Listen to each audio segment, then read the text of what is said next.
Hi guys, and welcome back again to my YouTube channel. My name is Ria and I'm a lifestyle and immigration content creator living in Dublin, Ireland. If you're seeing my face for the very first time, you're highly welcome, and if you're a returning subscriber, hey loves, thank you, welcome back. How are you guys doing? So in today's video, as you guys can see from the title, we are talking about why people are leaving Ireland, and would call this a foreigner or an immigrant's perspective. Okay, if this is the kind of video that you're interested in, then please do keep on watching.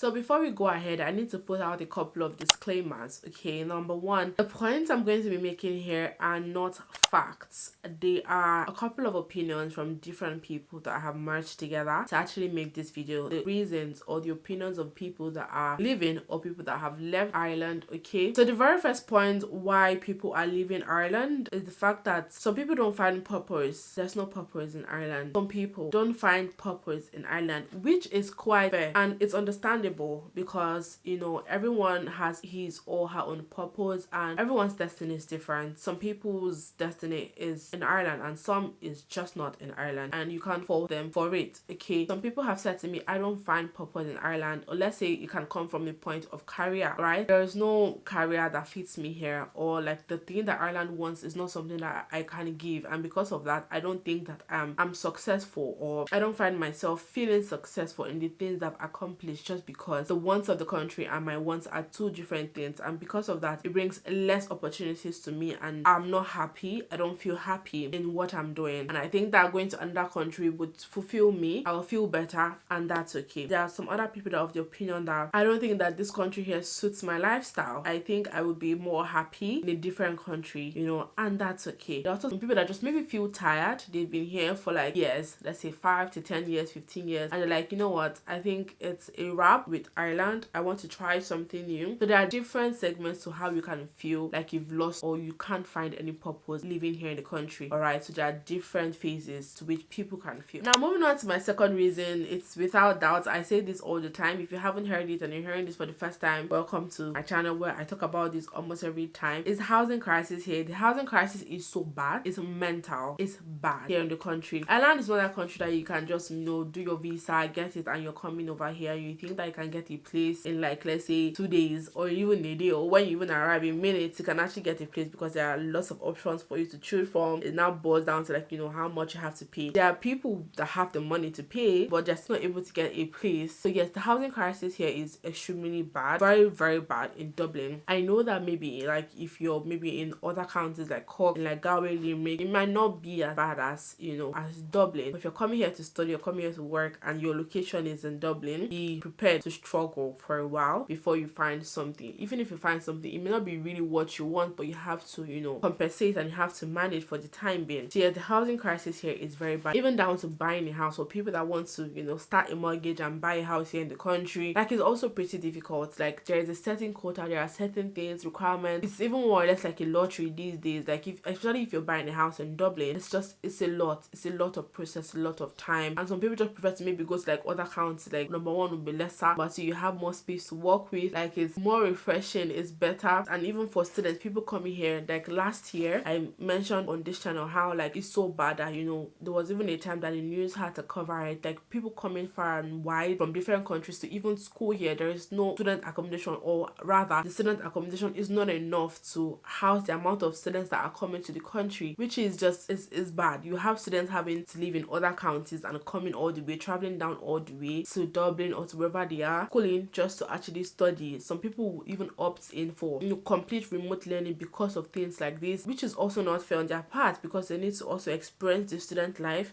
and know what it's like, you know, going to school and going home or living in the hostel. The hostel life is actually quite nice, you know. So yeah, housing crisis is bad. Everybody knows that, and this is a major, when I tell you, this is a major top number one reason why people leave Ireland and why people are planning to leave Ireland, because it's too much. And even if you find the houses, it's so expensive, like it's ridiculous. You're just like, for this, no, thank you. And remember, you have to pay these things like per month. It's crazy. Moving on to my third reason why people actually leave Ireland, or why people are leaving Ireland, is the fact that there is nothing to do. I don't know if you've ever heard people say that Ireland is boring, and I don't want to be the bearer of bad news, but to be honest, there isn't as much things to do in this country as compared to other countries. Ireland is a place where you kind of just want to work and just gather your money and live like a low profile kind of lifestyle. At least, you know, recently in terms of like, you know, holidays and concerts and like events, we've had a couple of lesser Nigerian artists even come here to even perform for us, and it was very good. Like the likes of Burna Boy, you know, Ashake, Mayokun, great. Alright, but generally, and you can't be having these concerts like every day, but like generally, it's just there aren't things to do. It's just go out to eat in a restaurant or go to the club. Which, do you know that I haven't even gone to the club? And all of these things, I've not even been to the club ever since I've been to Ireland. You know, you won't believe it. There are not things to do that appease the soul, right? There was even one time I craved to be a child. I had to even travel, you know, to a different country just to use like a particular park where you be doing like all the merry-go-rounds and all the rides and everything. There are not a lot of things to do. If you have to survive in this place, you actually have to, number one, make friends with people of your culture or diverse culture. You also have to be with a group of people that suits your lifestyle. So if you're an outgoing person, you also have to make friends with people that are like that, because it works well for you that way. But generally, and you're able to like maybe plan things to do like picnics or maybe trips or whatever. And that's one reason sometimes for some people it doesn't really suit their lifestyle. They're like extroverts, they want to be doing things, they want to have new experiences, try new things, and Ireland doesn't just cut it for them. So another reason why people actually are leaving Ireland, the fourth reason, is climate. Okay, you guys should know by now, if you've been following my channel for a while, that the climate here in Ireland is unpredictable.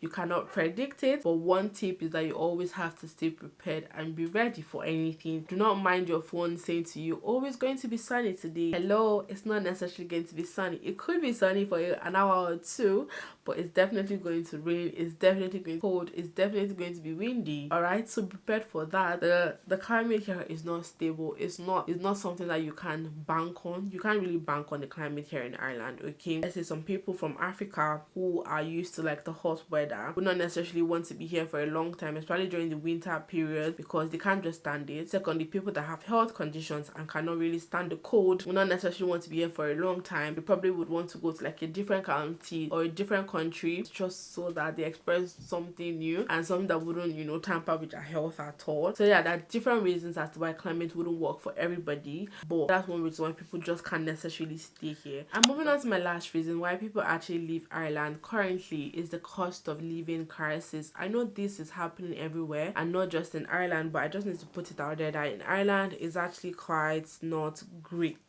Okay, the cost of living crisis is a lot here, and compared to the amount of money that people even earn, like the bills you have to pay for your rent, and rent is a place, because of the housing crisis, like it takes a lot of money from you for you to find a decent place to live in. So the rent here is a lot of money. And then moving forward, like, you know, your groceries, even these days, like even down to the cheapest grocery store that we normally have, like Lidl and Aldi, these places have increased their prices like tremendously. Like before, you could get like a pack of chicken drumsticks in Lidl for about €2.15, but now it's about €3, like €1 extra. And while it may not seem like a lot, but that's how it starts. And if every item you're buying has increased in price, so for example, before you used €20 to buy things in Lidl that could serve you for a week or two, but now you can't even use €20 to buy a list of things that could serve you for a week, especially if you're a family, right? So yeah, the cost of living crisis is ridiculous, down to your bills, down to your groceries, and even down to like, you know, electricity and gas service providers. Recently I made a video about the high cost of living. I'm going to be linking it here. I explained very well in that particular video, you know, how like the prices of things have increased, how like these electricity and gas service providers have increased their pay to like 30%, 40% in the space of months. So while that is increasing and we have to pay for electricity, we have to pay for gas, if not we won't survive. We have to eat, we have to warm up our houses as well. Transport system, but even if you have a car, I mean, like you have to roll it, you have to take care of it, maintenance. If you don't have a car, the bus system, you also have to pay for that that at least 100 euros to and fro in a month has to be spent at least. If you're working from the house, good. Yeah, so pretty much that's it. The cost of living crisis is a lot, and like how much do people make, and when you make the money, tax is also another thing. And the tax here in Ireland is crazy. We pay very high tax. The tax here is also another thing that eats the money, and it's just a lot, and not a lot of people can handle it. With all of these points, is enough reason for people to actually leave. Not a lot of people can actually handle living here with all of these points that I've just mentioned, especially people that have families, people that have kids, people that are married, people that are, you know, a couple or whatever. It's not as easy as, to be honest, it's not as easy as. So yes, that's pretty much it. Those are the 5 points that I have for you as to why people are leaving Ireland, and as to why people are looking to leave Ireland any minute now. If you found this video helpful, please don't forget to give it a very huge thumbs up. Click on that like button there, and please subscribe to my channel down here if you haven't, and also please turn on your post notification bell down there, down beside the subscribe button. Okay, my name is Ria, and I'll see you guys in my next video, which is very soon. But for now, remain blessed, and yeah, that's it. Mwah. Ciao ciao. Bye guys.